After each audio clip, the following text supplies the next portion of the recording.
The conclave was over.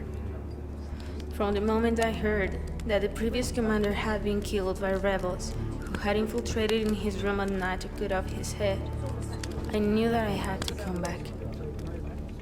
Now I was sitting around a small campfire with the youngest warriors in the village, who had been making assumptions about who would be victorious in the fight since the conclave had started.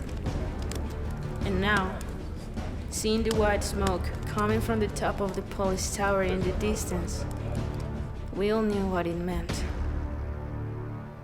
A new commander had risen.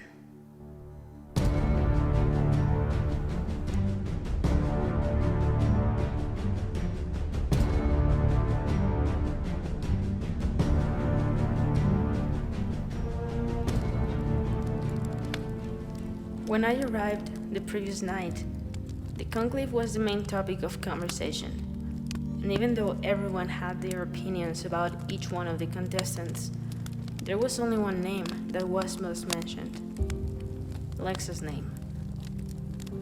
Lexa and I had been close since we were born, thanks to our families who had planned for us to grow together to become great warriors for our village and to have a high position in the capital serving the commander. But life had a completely different plan for us. Everything changed very soon. Lexa and I were 5 years old when we were playing and she fell, cutting her hand open. I remember that she did not cry, just looked at her hand in amazement. And I did the same thing when I approached and realized that her blood was black. From that moment on, we knew what would happen. Days later, a recruiter arrived from the capital, sent by the Flamekeeper to take Lexa with him to police. She would become a great warrior, as planned, and the pride of Tree Crew. On the other hand, I took a completely different path. The path of being a healer. I left Tree Crew years later to explore different forms of medicine and healing methods from other clans, and from farthest and most exotic healers I could find. When I arrived again, I found out that it was at that time, while I was away, that Lexa returned to the village as Anya's second, the one who had become our leader. And while being around the fire, that was not the only story I heard about my childhood friend. Everyone seemed to be fascinated by her, and while listening to them, I could not help but smile and feel the same way. They told me about how much she had changed, how she had become an incredible and fearless warrior, how she was born a leader, and how her kindness towards her people had no limits. Everything I heard about her only added to my desire to see her again, even though she probably did not remember anything about me.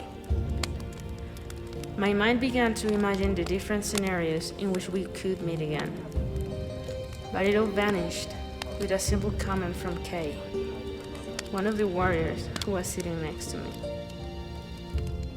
I think Lexa would have a chance if it wasn't for Luna.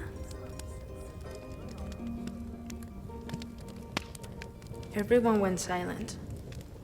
I had heard of Luna before, although I had not paid much attention, but people elsewhere spoke of her as the ultimate winner in the event of a conclave. They talked about her as if she was a living legend. But I did not remember any of that until she was mentioned at the time. The warrior continued talking. I was once in the capital and saw her fight. Her opponent could not touch her once, and before we knew it, she had him on the ground with the edge of her sword to his throat. I mean, Lexa is an incredible fighter, but Luna is a killing machine. It was while he finished talking that we heard the sound of the horns, and we could observe the signal coming from the capital. My heart skipped a beat, and I lost all the hope I had had on my way back to Tree Crew, and made sure to stay there before today. Now the night was falling. The temperature was dropping, and it was starting to rain. Everyone around me kept talking, but I did not hear them. I stood up and started walking away into the forest. I was shaking, partly from the cold and partly from what was happening. Maybe because I was away from home for so long, I had become more emotional. I walked, wrapped in my thoughts, and lost track of time. It was the sound of horses approaching that made me react. I turned away from the path I heard approaching, and in the distance, I saw that there were 3 of them. The 2 riders on the sides carried torches to light the path for the one in the center. And even though they were going fast, and that they did not see me when they passed me, I could see the face of the one who was riding the middle horse, and I recognized her. It was Anya. No. I saw them pass, and could not move to go back to the village and listen to the news. I leaned my back on the nearest tree and slid down, sitting on the ground, now wet because of the rain. I did not understand why I felt that way because of the death of a person whom I had not seen for more than 10 years. Probably there were people in the village who had lived with her and had more story with her than me, like her family. But a part of me still could not bear the idea of never seeing her again, because that was what the fact of Anya being there meant. Bad news are always delivered in person. I closed my eyes and took a deep breath, trying to calm myself down and trying to listen to some sound coming from the village.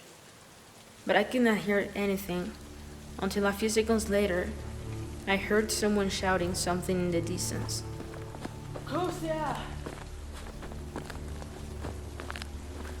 I could not recognize the voice, but whoever it was quickly running towards me, still shouting my name. Kostya! I stood up and found Kay, the same warrior who was sitting next to me earlier. What is it, Kay? His legs. He answered me with shaky breathing and his hands on his knees. My hands started shaking again, now wanting to hear what he had to say to me. Yeah, I knew that she did not succeed from the moment I saw Anya. His face looked at me and then he spoke the words I will never forget and marked my life forever. Lexa is our new commander.